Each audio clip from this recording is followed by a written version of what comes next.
طرح کی باتوں کو احسان کے اندر شامل کیا گیا ہے کہ احسان کا تقاضا یہ ہے کہ آدمی اگر اپنے قرابت داروں کے ساتھ سلوک کر رہا ہے تو خاموش کرے اور اتنی خاموش کے ساتھ کرے کہ لا تدری یمینہ ما انفق یسارہ، کہ اس کے سیدھے ہاتھ نے کیا خرچ کیا اس کے دوسرے ہاتھ کو اس کی خبر نہ ہو۔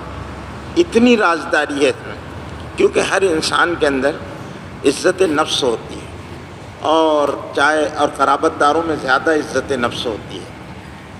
وہ دوسروں کے سامنے اپنا رونا رو لیں گے، لیکن اپنے قرابت داروں کے سامنے وہ اپنی سبکی نہیں ہونے دیں گے، وہ اپنے آپ کو بچا کر رکھیں گے۔ تو اس کے پیچھے کچھ لوگوں کا بہت زیادہ سینسٹیو ہوتے ہیں، تو ان کے بارے میں قرآن مجید نے ایک بات کہی ہے کہ لا یسألون الناس الحافا۔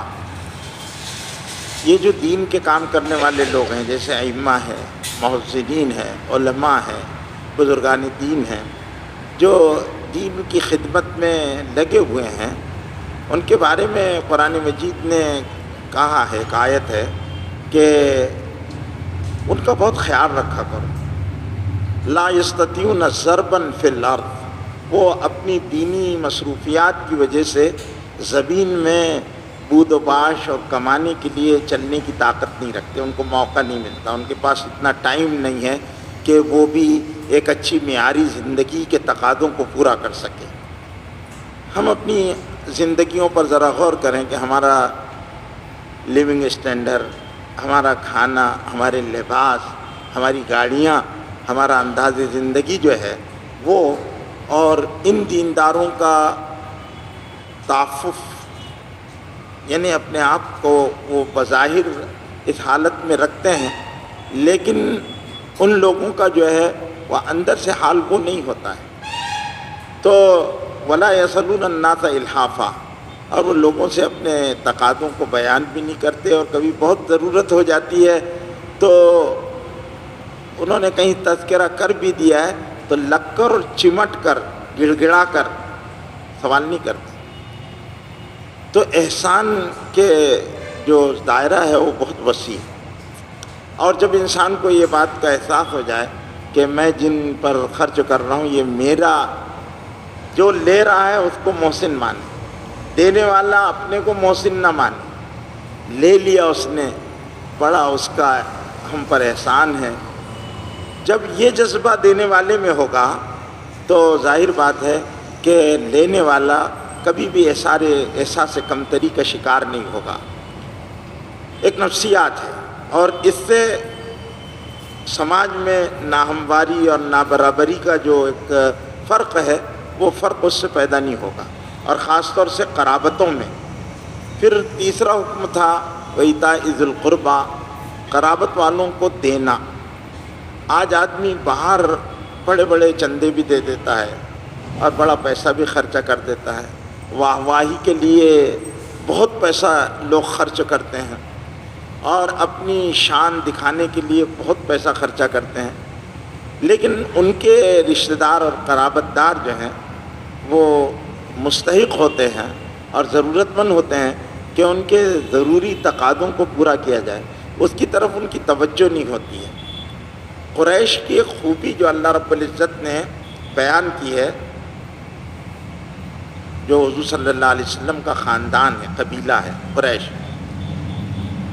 اور یہ ان کا جذبہ اسلام کے آنے سے پہلے کا ہے، اور وہ اتنی بڑی خوبی ہے کہ اللہ رب العزت نے ایک سورہ قریش نازل کی، لِإِيلَافِ قُرَيْشٍ إِيلَافِهِمْ رِحْلَةَ الشِّتَاءِ وَالصَّيْفِ فَلْيَعْبُدُوا رَبَّ هَٰذَا الْبَيْتِ الَّذِي أَطْعَمَهُم مِّن جُوعٍ وَآمَنَهُم مِّنْ خَوْفٍ۔ یہ صورت ہم لوگ اکثر پڑھتے رہتے ہیں، لیکن یہ حضور صلی اللہ علیہ وسلم کے خاندان قریش کے خوبیاں اس کے اندر بیان کی گئی ہے، اور وہ سب سے بڑی خوبی، اس کا ترجمہ اور اس کے مطالب اس وقت نہیں بیان کیے جا سکتے ہیں، صرف میں اس کا جو مرکزی مضمون ہے اس کی طرف اشارہ کر رہا کہ وہ حضور صلی اللہ علیہ وسلم کی بعثت سے پہلے مال تجارت لے کر عالمی منڈیوں میں جایا کرتے تھے۔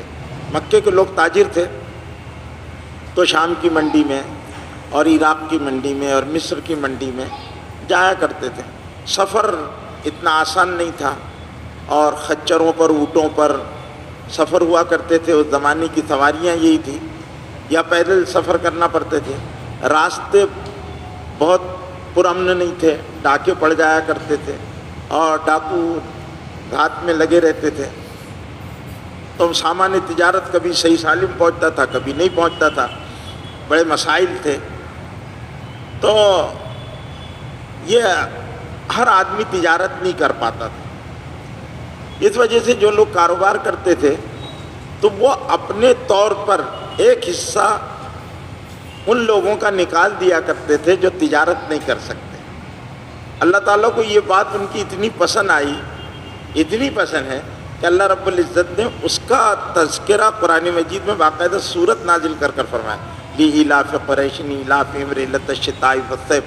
اور پھر اللہ رب العزت نے ان پر مزید احسان یہ کیا کہ جدہ جو مدینے سے تقریباً 350 کلومیٹر ہے اور مکے سے 90 کلومیٹر ہے، اللہ تعالیٰ نے جدہ کو منڈی بنا دیا، اور وہاں پر آمد و رفت کے ایسے وسائل پیدا کر دیے۔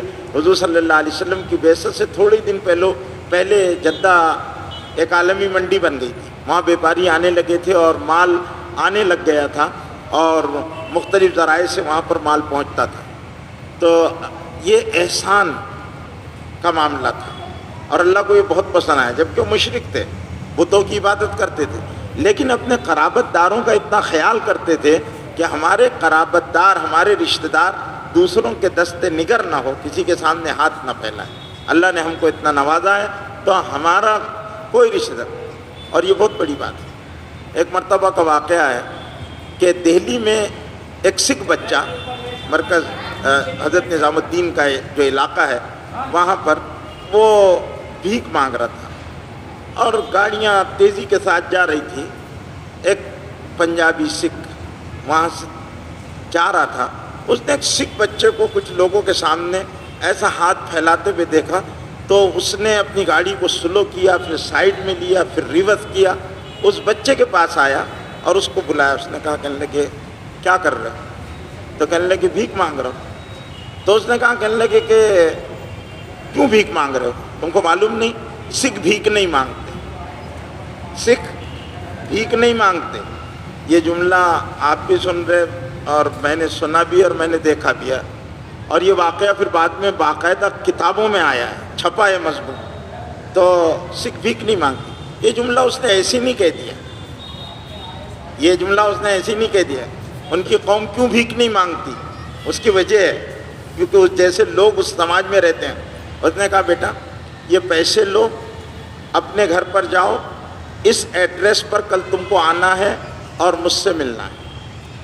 دوسرے دن وہ بچہ اس کے آفس میں گیا، اس نے اس کی تعلیم کا انتظام کیا، اس کے گھر کے لیے اس نے اپنی کمپنی سے باقاعدہ اس کا جو بھی خرچہ تھا گھر کا، اس کی ماں کا اخراجات اور اس کے اخراجات، وہ اس کا باقاعدہ اس نے ماہانہ مشاہرہ طے کیا، اور کہا تم پڑھو گے، بھیک نہیں مانگو گے۔ تو جس قوم میں اس طرح کے لوگ رہتے ہیں ان کی قوم بھیک نہیں مانگتی ہے۔ میری قوم کا، میری رشتہ داری کا، میری برادری کا، تو اس سکھ نے اس کا انتظام کر دیا، اس لیے ان کی قوم بھیک نہیں مانگتی۔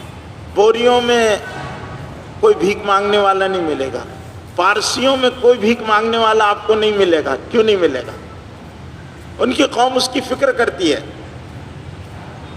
ایک مرتبہ یہ بھیونڈی کا واقعہ کہ ایک بوری آیا اور وہ ضرورت مند تھا، تو اس کو لوگوں نے کہا کہاں سے آئے؟ انہوں نے فوراً یہاں سے اندور فون کیا، یہیں ونجار پٹی ناکے کا واقعہ ہے، میرے سامنے ہوا تھا اس لیے بتا رہا ہوں۔ اس نے فون کیا ان لوگوں نے کہ یہ آدمی فلاں، پھر انہوں نے اپنے مولانا کے پاس اس آدمی کو بھیجا، انہوں نے رابطہ کیا، اور اس کی فوراً جو ضرورتیں تھیں، اس کے ساتھ جو بھی حالات تھے، ان لوگوں نے پوچھا، اس کو لے کر چلے گئے۔ انہوں نے کہا نہیں، تم کو کتنی بھی ضرورت مند ہے، ہر جگہ اپنی سماج کی کا ادارہ ہے، وہاں پر جاؤ، کسی کے سامنے ہاتھ مت پھیلا۔ تو احسان، ایتاء ذی القربہ، اپنے قرابت داروں کا خیال کرنا، یہ جن قوموں کے اندر ہوتا ہے نا، وہ قومیں بڑی ان کے اندر سوجھ بوجھ کی بات ہے، وہ جو میں نے آپ کو سکھ کا واقعہ بتایا کہ ویسے لوگ ہونا چاہیے کہ سکھ بھیک نہیں مانگتے، تو سکھ بھیک کیوں نہیں مانگتا؟ اس کے پیچھے جو لوگ ہیں وہ ایسے پاورفل لوگ ہیں کہ وہ اپنی قوم کو کسی کے سامنے ہاتھ پھیلانا برداشت نہیں کرتے۔ ایتاء ذی القربیٰ، قرابت داروں کے دن۔ آج بھیک مانگنا ایک عالمی مسئلہ بن گیا ہے، جہاں دیکھو وہاں بھکاریوں کی ایک بڑی جماعت ہے، اور اسلام نے بھیک مانگنے کو پسندیدہ عمل نہیں قرار دیا۔ ایک آدمی حضور صلی اللہ علیہ وسلم کی خدمت میں آئے اور انہوں نے کہا، کہنے لگے کہ اے اللہ کے رسول، میں محتاج ہوں، تمہارے پاس کچھ ہے؟ تو اے اللہ کے رسول ایک فلانی چیز، ایک لوٹا ہے۔ کہنے لگے لے کر آؤ، اور اس کو لایا انہوں نے، اور اس کو بازار میں فروخت کروایا۔ اس سے 2 درہم ملے، تو کہا 1 درہم سے آٹا اور سامان لے لو اور اپنے گھر کی ضرورت پوری کرو، اور 1 درہم سے کلہاڑی لے کر آؤ۔ انہوں نے کلہاڑی لائی، اللہ کے رسول نے اپنے ہاتھ سے اس کلہاڑے میں دستہ لگایا لکڑی کا، اور کہا جاؤ اب جنگل میں جا کر لکڑیاں کاٹ کر لاؤ، اور 1 ہفتے تک نہیں ملنا، 1 ہفتے کے بعد میرے پاس آنا۔ 1 ہفتے کے بعد وہ جب آئے تو ان کے پاس وہ 2 درہم کے 10 درہم ہو گئے تھے، اور اچھا پیسہ ان کا جمع ہو گیا تھا۔ کہنے لگے اب بتاؤ بھیک مانگنا بہتر ہے یا محنت کرنا بہتر ہے؟ کہ اللہ کے رسول، پھر اللہ کے رسول نے فرمایا کہ بھیک مانگنے والے اور اپنی حاجتوں کا جو لوگوں کے سامنے اظہار کرتے ہیں، اللہ ان پر مفلسی کے دروازوں کو کھول دیتا ہے۔ اللہ تعالیٰ ان پر مفلسی کے دروازوں کو کھول دیتا ہے، اور پھر ان کے لیے وہ دروازہ کبھی بند نہیں ہوتا، کتنی بھی دولت آ جائے ان کے پاس، لیکن آپ بھکاری کو دیکھیں گے کہ اس کا سوال کا دروازہ بند نہیں ہوتا۔ اور قیامت کے دن یہ بھکاری اس حالت میں آئے گا کہ اس کے چہرے کا گوشت نوچا ہوا ہوگا، اس کے چہرے کا گوشت نوچا ہوا ہوگا۔ تو سوال کا دروازہ مت کھولو، مخلوق سے سوال کا دروازہ مت کھولو، اگر یہ دروازہ کھل گیا تو یہ دروازہ بند نہیں ہوتا۔ اللہ کہتے تیری احتیاج تھی، تو نے بندے میرے پاس آنا تھا، ضرورتوں کو میں پورا کرتا ہوں، ضرورتوں کو بندے پورا نہیں کرتے۔ میرے سامنے ہاتھ پھیلاتا، میں تیرا راز بھی رکھتا اور تیری ضرورت بھی پوری کرتا۔ اللہ کے ہاں سے کیا نہیں، در کریم سے بندے کو کیا نہیں ملتا، ہر چیز اللہ دیتے ہیں، لیکن مسئلہ یہ ہے کہ لینے والا چاہیے۔ مولانا الیاس صاحب رحمۃ اللہ علیہ کا انتقال ہو گیا۔ مرکز نظام الدین کا معاملہ ایسا تھا کہ وہاں کوئی چندہ نہیں ہوتا، وہاں پر کوئی پیسہ نہیں جمع کیا جاتا، وہاں پر حضرت کے عقیدت مند آتے، وہاں ضرورتیں پوری کر دیا کرتے تھے، لوگ آیا جایا کرتے تھے۔ اب جب مولانا الیاس صاحب رحمۃ اللہ علیہ کا انتقال ہو گیا تو حضرت مولانا زکریا صاحب رحمۃ اللہ علیہ اور بڑے اکابر علماء بنگلے والی مسجد میں بیٹھے، اور انہوں نے کہا مرکز کا نظام کیسے چلے گا؟ مولانا یوسف صاحب بھی بیٹھے تھے، اب مرکز نظام الدین کا نظام کیسے چلے گا؟ تو مختلف رائے آئی کہ کچھ لوگوں نے کہا کہ ہر آنے والی جماعت سے 1 روپیہ لے لیا جائے گا، کچھ اس طرح کی باتیں مختلف انداز میں آئی، اور حضرت شیخ اس مسئلے کو حل کرنا چاہ رہے تھے کہ یہ نظام چلنا تو چاہیے، بند نہیں ہونا چاہیے، لیکن اخراجات کا مسئلہ ہے، یوسف میاں کیسے اس کو افورڈ کریں گے؟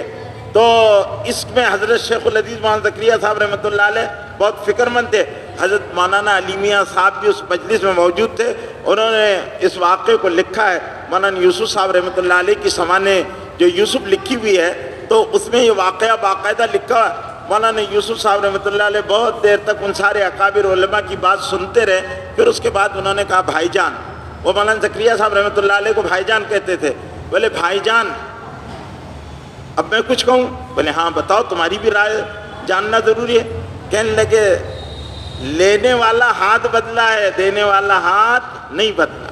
کتنی اونچی بات ہے، لینے والا ہاتھ بدلا ہے، دینے والا ہاتھ نہیں بدلا۔ اللہ پہلے الیاس کے ہاتھ پر دیتا تھا، اب یوسف کے ہاتھ پر دے گا۔ اور آج تک مرکز نظام الدین الحمدللہ کتنے لوگ دنیا سے آتے ہیں اور چاہتے ہیں، اور اخراجات پورے ہو رہے ہیں، نہ کہیں چندہ ہوتا، کہیں آپ نے سنا نہیں ہوگا کہ مرکز نظام الدین کا کوئی سفیر آیا ہو یا کہیں چندہ کیا جا رہا ہو، کچھ نہیں ہے۔ ایک نظام ہے جو اللہ رب العزت اپنی قدرت کاملہ سے چلا رہے ہیں، اس کا ہر اعتبار سے۔ تو یہ کیا ہے؟ اللہ رب العزت کا ایک نظام ہے۔ تو میرے بھائیو، ایتاء ذی القربیٰ کی جو اہمیت ہے، آیت بہت چھوٹی ہے سورہ نحل کی آیت ان اللہ یامر بالعدل والاحسان وایتاء ذی القربى، اللہ حکم دیتا ہے قرابت دار، قرابت اللہ کو بہت پسند ہے۔ حدیث قدسی ہے، حدیث قدسی کس حدیث کو کہتے ہیں؟ اس حدیث کو کہتے ہیں جس میں اللہ رب العزت اپنے نبی پاک صلی اللہ علیہ وسلم سے مخاطب ہوتے ہیں، لیکن وہ قرآن کا حصہ نہیں ہوتا ہے، الفاظ بھی اللہ کے ہوتے ہیں، معنی بھی اللہ کے ہوتے ہیں۔ حضور صلی اللہ علیہ وسلم کو وہ باتیں اللہ خود بات کرتا ہے۔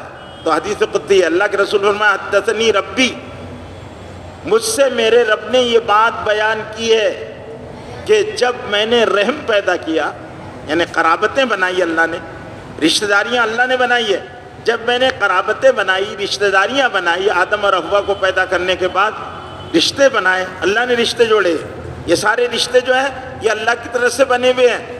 ان رشتوں کو کے بارے میں تو اخذ بحق و الرحمن، تو رحم نے، رشتے نے اللہ کی کمر پکڑ لی، اخذ بحق و الرحمن، حدیث قدسی کے الفاظ ہیں، حق و الرحمن۔ اب یہ ہماری کمر سے اس کو نہیں سمجھا جا سکتا، یہ تو ایک استعاری کی بات ہے کہ انتہائی اگر کوئی مسئلے کو کی سنگینی ہوتی ہے تو ہاتھ پکڑ کر یا کاندھوں پر ہاتھ رکھ کر یا اس کو اس طرح پکڑ کر اس اہمیت کا اندازہ ہوتا ہے۔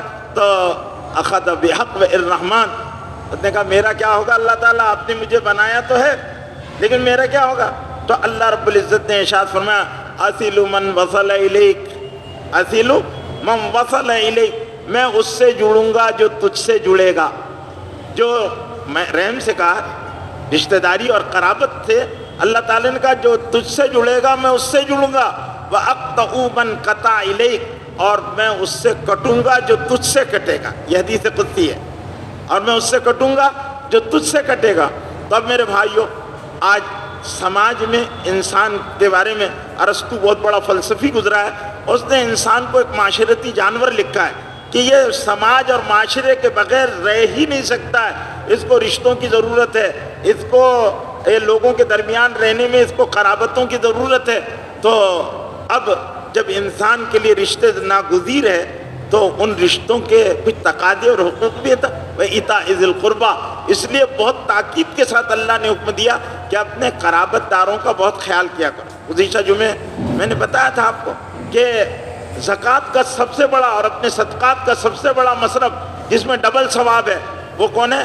اپنے غریب قرابت دار رشتہ دار، اور خاص طور سے جو وہ مقروض ہو جائیں، وہ مقروض ہو جائیں تو ان کے قرض سے، ان کی گردنوں سے قرض کا بوجھ اتار دینا، یہ آپ صاحب حیثیت آدمی کی ذمہ داریوں میں سے ہے کہ پہلے وہ اس کی فکر کرے، سب سے پہلے اس کی فکر کرے کہ ہمارے ان قرابت داروں کے پر بوجھ نہ رہے۔ اور یہ اس سے عادت ہے، کیونکہ قرض ایک اتنا بڑا مسئلہ ہے کہ اگر آپ پر کسی کا ایک پیسہ بھی ہے تو جب تک اس کو ادا نہیں کیا جائے گا یا معاف نہیں کیا جائے گا، اللہ بھی اس کو معاف نہیں کرنے والا ہے۔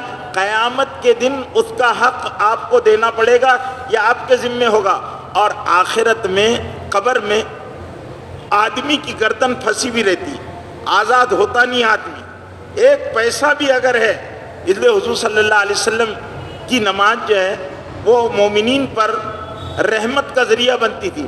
حضور صلی اللہ علیہ وسلم کو جب کسی کے بارے میں اطلاع دی جاتی کہ فلاں کا انتقال ہو گیا تو حضور صلی اللہ علیہ وسلم پوچھتے پہلے تحقیق کرو اس پر کسی کا قرض تو نہیں ہے، کسی کا حق تو باقی نہیں ہے۔ معلوم ہوتا کسی کا حق باقی نہیں تو حضور صلی اللہ علیہ وسلم اس کی نماز جنازہ پڑھاتے، اور اگر معلوم ہوتا کہ اس پر کسی کا قرض اور حق باقی ہے تو حضور صلی اللہ علیہ وسلم جس کا حق باقی ہوتا اس کو بلاتے، اگر وہ معاف کر دیتا تو ٹھیک ہے، نہیں معاف کرتا تو اپنی طاقت سے ادا کرتے۔ اگر آپ کے پاس نہیں ہوتا تو آپ صحابہ کو کہتے تم نماز پڑھ لو، میں نماز نہیں پڑھوں گا، اس کی نماز جنازہ اللہ کے رسول نہیں پڑھاتے تھے، اس لیے کہ اس کی گردن پھنسی بھی ہے۔ قرض معاف ہی نہیں ہوتا ہے، ایک بات یاد رکھو، قرض معاف نہیں ہوتا، اللہ بھی اس کو معاف نہیں کرتا، جس کا قرض ہے اس کو دینا ہے، اس کا قرض دینا ہے، گردن پھنسی بھی ہے۔ آپ کے اگر رشتہ دار مقروض گئے ہیں تو شریعت کا حکم کیا ہے؟ وراثت میں پہلے قرض کی ادائیگی ہے، چاہے اس میں پوری پراپرٹی قرض کی ادائیگی میں ختم ہو جائے، اس کا قرض ادا کرو، اس کے بعد سارے مسئلے ہیں۔ یہ نہیں کہ ابا کا قرض ہے ہم کیوں دے، باپ پھنسا ہوا ہے، نکلے گا ہی نہیں وہ، جب تک کہ اس کا ایک ایک پائی پائی ادا نہیں ہو جائے گا، اللہ نے اپنے ذمے اس کو معاف کرنے کو اپنے ذمے نہیں رکھا، جبکہ اللہ قادر مطلق ہے اور اس کا بڑا اختیار ہے۔ ہم لوگوں کا حقوق کو مار دیتے ہیں، لوگوں کے قرض اتارتے نہیں، دیتے نہیں ہیں، تو کتنی سخت بات ہے۔ اللہ کے رسول نماز جنازہ نہیں پڑھایا کرتے تھے، صحابہ کہتے تم پڑھ لو، اور اگر آپ کے پاس ہوتا تو اس کا قرض ادا کیا کرتے تھے۔ اب میرے بھائیو، ہمارے ہاں تو ایسا مزاج بنتا جا رہا ہے، ابھی عام طور پر لوگوں کے اندر یہ رونا ہے کہ بھئی کیا کریں، لیتے دیتے نہیں، لیتے ہیں دیتے نہیں، لیتے ہیں، اپنی ضرورتوں پر خرچ کرنے کے لیے پیسہ ہے، لیکن جس کا قرض ہے اس کو دینے کے لیے ان کے پاس پیسہ نہیں ہے، ہر گردن پھنسی بھی ہے۔ تو ایتاء ذی القربیٰ، اپنے قرابت داروں کے قرض اتار دینا، اور خاص طور سے اگر معلوم ہو جائے کہ کوئی مقروض مر گیا ہے تو کوشش کرو کہ پہلے اس کے قرض کی ادائیگی کی شکل پیدا کرو۔ اب اس میں ایک مسئلہ یہ ہوتا ہے کہ آدمی کا خود اپنے کسی رشتہ دار قرض لیتا ہے تو لوگ رمضان میں ہمارے پاس آتے ہیں اور بولتے ہیں مولانا صاحب زکوٰۃ کی نیت کر لیں، تو یہاں زکوٰۃ کی نیت درست نہیں ہے۔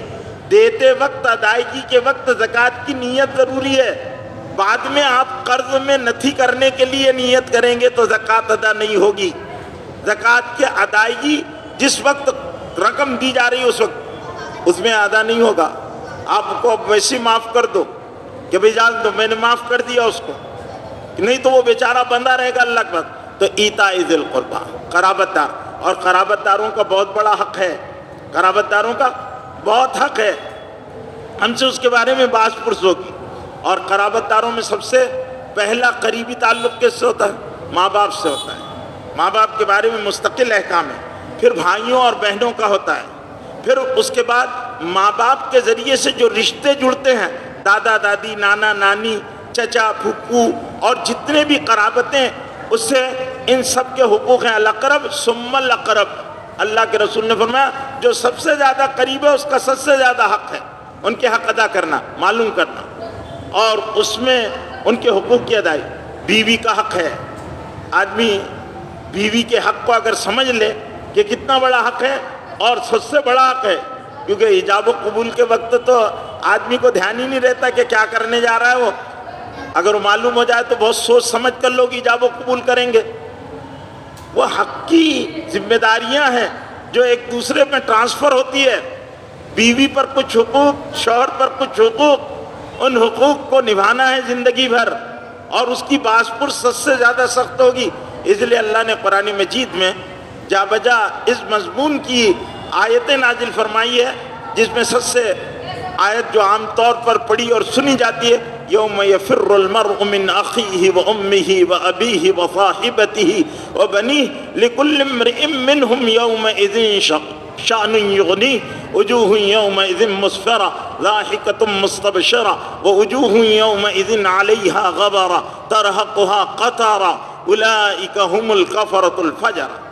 اس دن بھاگے گا باپ، یوم یفر المرء من ابیہ، باپ سے بھاگے گا، کوئی باپ سے بھاگنا کتنی، یوم یفر المرء من اخیہ و امی، بھائی سے، ماں سے، ابی باپ سے، من امہ من اخیہ و امہ و ابی و صاحبتہ، اور بیوی سے ماں باپ سے کی وجہ سے ماں باپ سے لڑتا، لیکن قیامت کے میدان میں بیوی سے بھی بھاگے گا۔ اور بلکہ حدیث میں آتا ہے کہ کوئی نہیں چاہے گا کہ ان میں سے کسی کا سامنا آمنا بھی ہو جائے، کنی کاٹ کر گزرنے کی کوشش کرے گا، کنی کاٹ کر، کہ کہیں آمنا سامنا ہو گیا اور اس کو یاد آ گیا کوئی حق اور اس نے حق کا مطالبہ کر لیا مجھ سے، تو میں کیا کروں گا، میرے پاس کیا ہے دینے کے لیے۔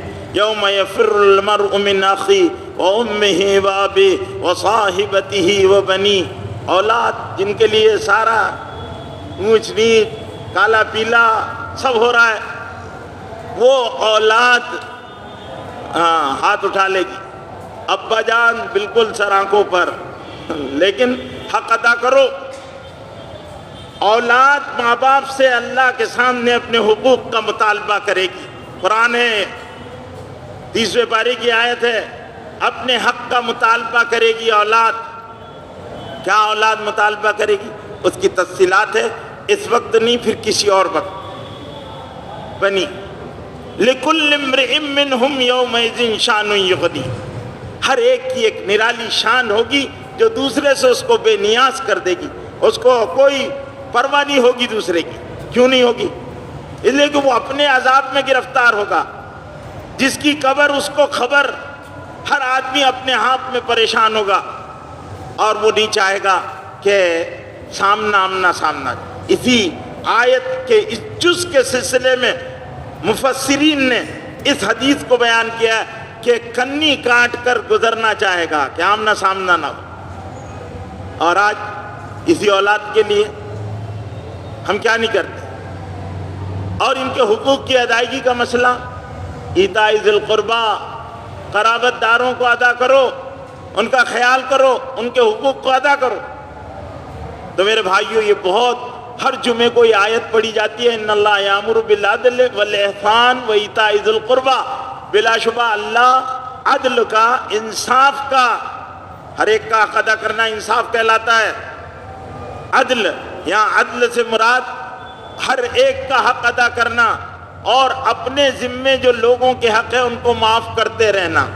سب سے بہترین لوگ وہ ہیں جو اپنے حقوق کو لوگوں کے لیے معاف کر دیتے ہیں، لوگوں کے معاف کر۔ اللہ نے کہا کہ میں نے میرے اوپر یہ لازم کر لیا ہے، حدیث ہے، حدیث قدسی ہے، میں نے اپنے اوپر یہ لازم کر لیا ہے کہ میں اپنے حق تو معاف کر دوں گا، لیکن مخلوق کے مخلوق پر جو حق ہے ان کو دلا کر رہوں۔ اللہ دلائیں گے پھر، اور جب اللہ دلائیں گے تو کیا حال ہوگا؟ پھر معلوم پڑے گا جو ناانصافیاں، بے اعتدالیاں، ان اللہ یامر بالعدل، اللہ عدل کا حکم دیتا ہے، احسان کا حکم دیتا ہے، بھلائی کرنے کا حکم دیتا ہے، اور ایتاء ذی القربیٰ کا حکم دیتا ہے۔ اب آیت کا دوسرا جو 3 کام کرنے کے دیے اور جو 3 کاموں سے منع کیا ہے وہ بھی بہت اہم ہے۔ وَيَنْهَا عَنِ الْفَحْشَاءِ، اللہ بے حیائی سے روکتا ہے، منع کرتا ہے۔ بے حیائی، فحشا کہتے ہیں بے حیائی کو، والمنکر، اور منکر بدی کو، والبغی، اور ظلم و زیادتی کو۔ یہ 3 باتوں سے اللہ منع کرتا ہے کہ بھولے سے بھی یہ 3 کام مت کرنا۔ وہ 3 کام کرنا، عدل کرنا، احسان کرنا، قرابت داروں کے حقوق ادا کرتے رہنا، اور ان کو اپنی طرف سے احساناً دیتے رہنا، اور ان کو برابر ان کے ساتھ اچھے تعلقات رکھنا۔ اور منع کیسے کر رہے؟ فحشا۔ کسی زمانے میں اس آیت کی اتنی ضرورت نہ ہو جتنی آج کے زمانے میں ہے۔ فحشا، ہاتھ ہاتھ میں فحشا، بے حیائی، ہاتھ ہاتھ میں بے حیائی، فحشا۔ قرآن نے لفظ فحشا بولا ہے، اور فحشا کس کو کہتے ہیں؟ فحشا ان بدکار عورتوں کو کہتے ہیں جو اپنے جسم کا کاروبار کرتی ہے، ان کو فحشا کہتے ہیں۔ بے حیائی، عریانیت، اور آسان زبان میں سمجھنے کے لیے ننگا پن، فحشا اللہ نے منع کیا ہے۔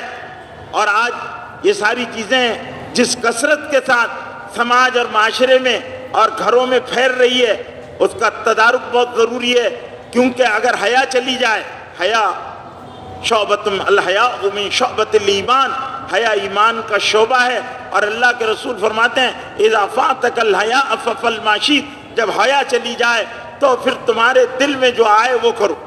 سور کو جو ناپسند کیا جاتا ہے، خنزیر کو جو ناپسند کیا جاتا ہے، اس کی سب سے بڑی وجہ یہ ہے کہ اس کے اندر حیا نہیں ہوتی ہے، اور وہ اپنی مادہ کے ساتھ جفتی جو کرتا ہے وہ لوگوں کے سامنے کرتا ہے، اس لیے اس کو اللہ رب العزت نے انتہائی ناپسندیدہ اور ناپاک جانور قرار دے دیا ہے۔ اس کی علت میں حیات الحیوان میں علامہ کمال الدین دمیری رحمۃ اللہ علیہ نے اس بے حیائی کی وجہ کو بیان کیا ہے، اور دوسرے لوگوں نے بھی لکھا ہے، اور مفسرین نے بھی لکھا ہے کہ اس کے اندر یہ بات رہتی ہے کہ اس کے اندر حیا نہیں ہوتی۔ اور حیا انسان کو اللہ رب العزت نے اس کی فطرت کے اندر ڈالی ہے۔ جب اللہ رب العزت نے حضرت آدم اور حوا کے لباس جنت میں اتروا دیے، وَنَزَعْنَا ثِيَابَهُمَا، ہم نے ان کے لباس کو اتروا دیا۔ اللہ بہت ناراض ہوئے، جنت کے لباس پہنائے تھے اللہ تعالیٰ نے، ریشم و استبرق پہنے ہوئے تھے آدم و حوا، لیکن جب ان کو منع کیا تھا لا تقربا هذه الشجرہ، اور یہ ہر ابن آدم کے لیے کہ ہر اس بے حیائی والے وہ درخت کی خاصیت یہ ہے کہ اس کے کھانے کے بعد آدمی کے اندر حیا چلی جاتی ہے، تو اس لیے وہ کھانے جن کے کھانوں سے حیا چلی جائے، اور جب حیا چلی جائے تو بے حیا آدمی کو کوئی فرق نہیں پڑتا، کچھ بھی کرے وہ تو اس کو کوئی پرواہ نہیں ہوتی ہے، بے حیا آدمی کو کوئی پرواہ نہیں ہوتی ہے۔ تو حیا بہت بڑی چیز ہے۔ حضرت آدم علیہ السلام کے بدن سے جب کپڑے اترے تو دونوں نے تفقا یخصفان علیہما من ورق الجنہ، سورہ اعراف کی آیت ہے، دونوں کے دونوں جھٹپٹ اپنے بدن پر جنت کے پتے لپیٹنے لگے، بڑے بڑے پتے تھے، انہوں نے دونوں نے دیکھا اپنے بدن کی دونوں کی ساخت ایک دوسرے کو جیسی نظر آ گئی تو انہوں نے، اور آج بے حیائی سر پر چڑھ کر بول رہی ہے، عریانیت فحاشی موبائل میں بھی ہے، ہاتھوں میں بھی ہے، اخباروں میں بھی ہے، فلموں میں بھی ہے، ہر چیز میں ہے، راستہ چلتے ہوئے ہیں۔ تو میرے بھائیوں، حجاب کی جو وجہ ہے اس کی وجہ کیا ہے کہ اس سے بے حیائی کا روک تھام کرنا ہے۔ اللہ رب العزت نے مرد اور عورت کی تخلیق میں مختلف ہارمونز رکھتے ہیں، دونوں کے ہارمونز الگ الگ ہیں، اور وہ جب ایک دوسرے سے کو دیکھتے ہیں تو ان کے اندر ایک قسم کی تبدیلی اور چینجز پیدا ہونا شروع ہوتے ہیں، اور پھر وہ شہوانی جذبہ ابھرتا ہے جو حیوانیت پر آمادہ کرتا ہے، اور پھر حیوانیت جو ہے وہ دوسرے راستے پر چلی جاتی ہے۔ اس لیے زنا برا عمل ہے، زنا برا عمل ہے، اور زنا کیا ہے؟ ناجائز تعلقات، ایک لڑکی اور ایک لڑکے کے، ایک مرد اور ایک عورت کے نکاح کے بغیر جو ہوتے ہیں وہ زنا ہے۔ لیکن یہ زنا صرف جسموں کا اختلاف ہی نہیں ہے، بلکہ یہ اس کا تعلق جو ہے کان سے بھی ہے، اور آپ جو چیٹ کر رہے ہیں اس سے بھی ہے، پرائی عورت سے چیٹ کر رہے ہیں اس سے بھی ہے، عورت کی آواز بھی پردہ ہے، عورت سے رابطہ رکھنا بھی پردہ ہے، اور عورت سے بلا وجہ باتیں کرنا بھی پردہ ہے، اور یہ ساری چیزیں، ذہن کا زنا، کانوں کا زنا، آنکھوں کا زنا۔ اللہ نے قرآن میں سورہ نور میں ارشاد فرمایا قُل لِّلْمُؤْمِنِينَ يَغُضُّوا مِنْ أَبْصَارِهِمْ وَيَحْفَظُوا فُرُوجَهُمْ، اور مومنات سے کہا قُل لِّلْمُؤْمِنَاتِ يَغْضُضْنَ مِنْ أَبْصَارِهِنَّ وَيَحْفَظْنَ فُرُوجَهُنَّ، ایمان والے مردوں سے کہو اپنی نگاہیں نیچی رکھیں، اپنے شرمگاہوں کی حفاظت کریں، اور ایمان والی عورتوں سے کہو اپنی نگاہوں کی حفاظت کریں اور اپنی شرمگاہوں کی حفاظت کریں۔ یہ قرآن میں صاف وضاحت کے ساتھ کہیں، اور آج حال کیا ہے؟ لباس عریانیت والے، ماحول عریانیت والا، پسند نہیں کیا اسلام نے کہ عورت اپنے گھر میں تنہا ہو اور اس کے سر پر دوپٹہ نہ ہو۔ تفسیر ابن کثیر میں ایک روایت ہے کہ اس گھر میں فرشتے نہیں آتے جس گھر میں تنہا عورت رہتی ہو اور اس کے سر کے بال کھلے ہوئے ہوں، اس کے سر کے بال کھلے ہوئے ہوں۔ بالوں کا ایک خاص اللہ رب العزت کی طرف سے عورت کو انعام ہے، اور اس میں بڑی رازداری کی باتیں ہیں۔ تو آج ہمارا ماحول کیا ہو رہا ہے؟ اللہ ماشاء اللہ گھروں میں سروں پر دوپٹے ہیں، اللہ ماشاء اللہ سروں پر دوپٹہ چلا گیا۔ تو اب جب ماں کے اندر حیا نہیں رہے گی تو اولاد میں نہیں آئے گی، نسل انسانی کا سلسلہ چلتا ہے اس سے۔ تو فحشا سے منع کیا، وہ ہر وہ چیز، مولانا اشرف علی صاحب تھانوی رحمۃ اللہ علیہ کی خانقاہ میں روزانہ کے جو اخبار ہیں ان کے آمد پر پابندی اس لیے لگائی گئی تھی کہ اس میں پرائی عورتوں کی تصویریں چھپا کرتی تھی۔ عورت کی تصویر پر بھی اگر نظر ڈالی تو جس طرح زندہ عورت کو دیکھنا گناہ، ایسا اس کی تصویر کو دیکھنا بھی گناہ ہے، اس کو دیکھنا بھی گناہ ہے، اور اس سے دل متاثر ہوتا ہے۔ جب دل متاثر ہوگا تو روح متاثر ہوگی، روح متاثر ہوگی تو عمل، ایمان متاثر ہوگا، ایمان متاثر ہوگا تو عمل متاثر ہوگا۔ منع کیا. فحشا بہت اہم چیز ہے، اور آج فحشا بے حیائی بہت ترقی کر رہی ہے، بہت بڑھ رہی ہے، اور اس پر کنٹرول بڑا مشکل ہوتا جا رہا ہے. اب ہمارا کام یہ ہے کہ ہم جب اللہ کی یہ بات سن رہے ہیں تو ہم کو بے حیائی اور عریانیت اور فحاشی ان ساری چیزوں سے کیا کرنا چاہیے؟ پرہیز کرنا چاہیے. اپنی نگاہیں جھکائیں، اپنی نگاہوں کو پردہ، مردوں کی کو بھی پردہ ہے، مردوں کو یہاں تک آتا ہے کہ عورتوں کو عورتوں سے پردہ. بہت کم لوگ جانتے ہوں گے یہ مسئلہ. عورتوں کو عورتوں سے پردہ ہے، ایسی عورتوں سے جن عورتوں کی عادت و اخلاق اچھی نہ ہو، ان کے لیے مومنات، غافلات، طاہرات، طیبات، ان کے لیے پردے کو حکم دیا اللہ کے رسول نے.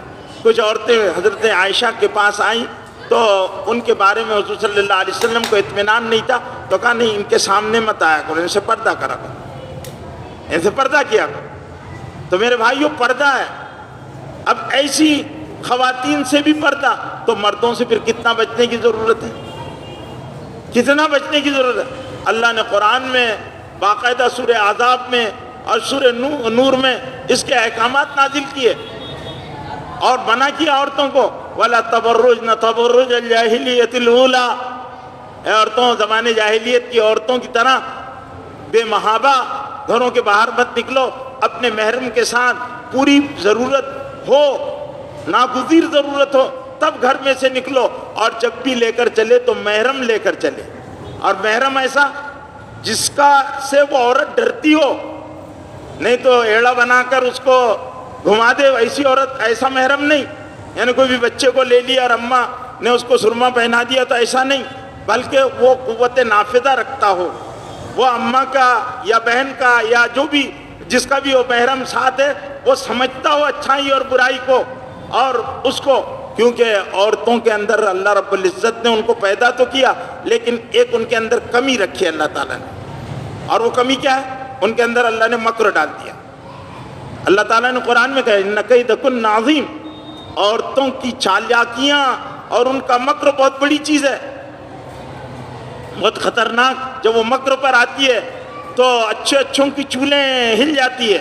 اِنَّ کَیْدَکُنَّ عَظِیمٌ. حضرت یوسف علیہ السلام جیسے زبردست نبی کو جب زلیخا نے اپنے اس میں جال میں پھانسنے کی کوشش کی ہے تو حضرت یوسف علیہ السلام کو بڑا مشکل گیا ہے وہ معاملہ، اور قرآن نے اس کو سورہ یوسف میں بیان کیا ہے، بہت تفصیل سے بیان کیا کہ کیسی اس نے ٹی پارٹی رکھی باقاعدہ. اور مصر میں یوں بھی خوبصورتی ہے، پوری دنیا میں سب سے زیادہ خوبصورتی جارڈن، لیبنان اور یہ فلسطین کے علاقے میں، یہ انبیاء علیہ السلام کی نسلیں ہیں. یہاں پر سب سے زیادہ خوبصورتی، سب سے زیادہ حسن، اور ان کے حسن میں ایک کشش اور بڑی عجیب و غریب چیز ہے. تو یہ اس علاقے میں، اب وہاں پر مصر پہلے سے زرخیز علاقہ رہا ہے، تو مصر کی خوبصورتی اب ساری، تو اس نے جب اس پر الزام لگا اور اس کی ساری باتیں پبلک میں آئی تو لیک ہو گئی، تو اس نے جواب دینے کے لیے کہ میں اپنے دل کی ماری ہوں اور اپنے دل کو کے ہاتھوں میں مجبور ہوں، اس نے اعتدت لہن متکئا، سورہ یوسف کی آیت ہے، وَأَعْتَدَتْ لَهُنَّ مُتَّكَئًا. اس نے ایک ٹی پارٹی کا، میں آپ کے سمجھانے کے لیے یہ لفظ استعمال کر رہا ہوں کہ ہمارے یہاں ٹی پارٹی ہوتی ہے، اس نے ٹی پارٹی کا انتظام کیا. اور ٹی پارٹی میں اس نے کیا کیا کہ پھل اور چھریاں، کہ بھئی یہ پھل آپ کو اپنے ہاتھوں سے کاٹ کر کھانا ہے. وَآتَتْ سِكِّينًا آتَتْ كُلَّهُنَّ سِكِّينًا، اور ہر ایک کے ہاتھ میں ایک ایک چھری اور ایک ایک پھل دے دیا. اور یوسف علیہ السلام کو ایک کمرے میں بند کر دیا اور کہا جب میں اشارہ کروں تو آپ کو نکلنا ہے. بس جیسی اس نے اشارہ کیا، حضرت یوسف علیہ السلام کو اس کے زر خرید تھے تو نکلے حضرت یوسف علیہ السلام. جیسی عورتوں نے دیکھا چھری پر چاقو تھا، انگلیوں کے درمیان تھا. قرآن کہہ رہا ہے، کوئی افسانہ نہیں ہے، کوئی بناوی مٹی بات نہیں ہے، کوئی فیک نیوز نہیں ہے. قطعنا ایدیہن، انہوں نے اپنی انگلیاں کاٹ لی. فلما رأیناہ اکبرناہ. جب انہوں نے حضرت یوسف علیہ السلام کو دیکھا تو ان کے ہوش فاختہ ہو گئے اور وہ ان کے حسن کے سحر میں ایسی گرفتار ہوئی کہ قطعن ایدیہن، انہوں نے اپنی انگلیاں کاٹ لی. قطعن ایدیہن قرآن کہہ رہا. تو زلیخا کو موقع مل گیا، کہنے لگے بہت مجھے تانے مار رہی تھی، میں نے تو صرف ایک مرتبہ تم کو بلایا اور اس کا جلوہ دکھایا تو تم نے اپنی انگلیاں کاٹ لی. اگر میں نے اس کو دل دیا ہے تو کیا ہے وہ چیز ہی کچھ ایسی. قلنا ما حاشا للہ. عورتوں نے کہا اللہ کی پناہ، یہ انسان نہیں ہے، یہ تو کوئی فرشتہ لگے ہے. ایسا حسین و جمیل ہم نے دیکھے نہیں. روئے زمین پر یوسف علیہ السلام سے زیادہ حسین صرف حضور اکرم صلی اللہ علیہ وسلم کو اللہ نے پیدا کیا، نہ پیدا ہوا نہ پیدا ہوگا. حسن یوسف دم عیسیٰ ید بیضداری، آنچ خوباں ہما دارن تو تنہا داری. حضور صلی اللہ علیہ وسلم کے بارے میں حضرت عائشہ نے کہا تھا کہ مصر کی عورتوں نے یوسف کو دیکھا تھا تو انگلیاں کاٹ لی، اگر میرے محبوب کو دیکھتی تو اپنے جگر کے ٹکڑے ٹکڑے کر دیتی، اپنے جگر کے ٹکڑے ٹکڑے کر دیتی تھی، اپنے دل کاٹ دیتی تھی. حضور صلی اللہ علیہ وسلم اتنے حسین تھے، آپ کے جیسا حسین کوئی پیدا نہیں ہوا.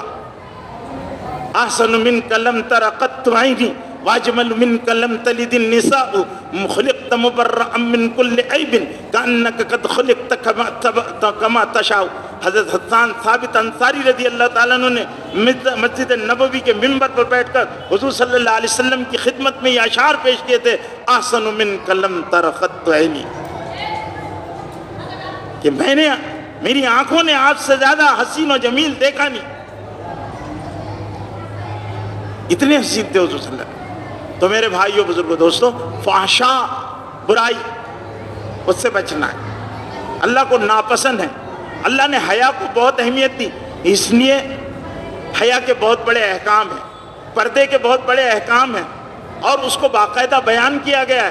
اس کا بہت ہم کو خیال کرنا ہے اور اس بات کا خیال کریں کہ آج کل یہ جو موبائل کے ذریعے سے عریانیت اور بے حیائی پھیل رہی ہے اور ہمارے بچوں میں بھی وہ برائی سرائیت کر رہی ہے، تو وہ ایمان کا نور بے حیائی کے ساتھ جمع نہیں ہو سکتا. آپ نماز پڑھ کر دیکھو، آپ یوٹیوب پر کوئی بھی چیز دیکھو، فیس بک پر یا آپ کے واٹس ایپ پر کوئی بھی ایسی عریانیت فحاشی کی، آپ کے نماز میں فرق پڑ جائے گا. حیا فوراً ایمان پر ڈاکہ ڈال دیتی ہے، ایمان کو کمزور کر دیتی ہے بے حیائی. اس لیے میرے بھائیوں اس کا والفحشاء اور بدی، والفحشاء والمنکر بدی، گناہ کو گناہ سمجھنا یہ اللہ نے انسان کی فطرت میں رکھا ہے کہ وہ اس کو گناہ کا احساس ہے، میں غلط ہو گیا. جہاں یہ کلک ہو گیا آپ کو کہ یہ غلط ہے، یہ نہیں ہونا چاہیے، بس وہی بدی ہے اور اس سے بچنا ہے. اور اس کے بعد بغض، زیادتی، ناانصافی، یہ اللہ کو بہت ناپسند ہے. اللہ نے کہا اتقوا من دعوت المظلوم فإن ليس بينه وبين الله حجاب. مظلوم کی بد دعا سے بچو، اس کے اور اللہ کے درمیان پردہ نہیں ہے. وہ ڈائریکٹ عرش الہی پر جاتی ہے اور عرش الہی کو لرزا دیتی ہے. مظلوم کسی پر زیادتی نہ ہو، کسی کے ساتھ ناانصافی نہ ہو، اس کا خیال کریں. اللہ تعالیٰ مجھے اور آپ کو کہنے سننے سے زیادہ حسن عمل کی توفیق عطا فرمائے. وآخر دعوانا الحمدللہ.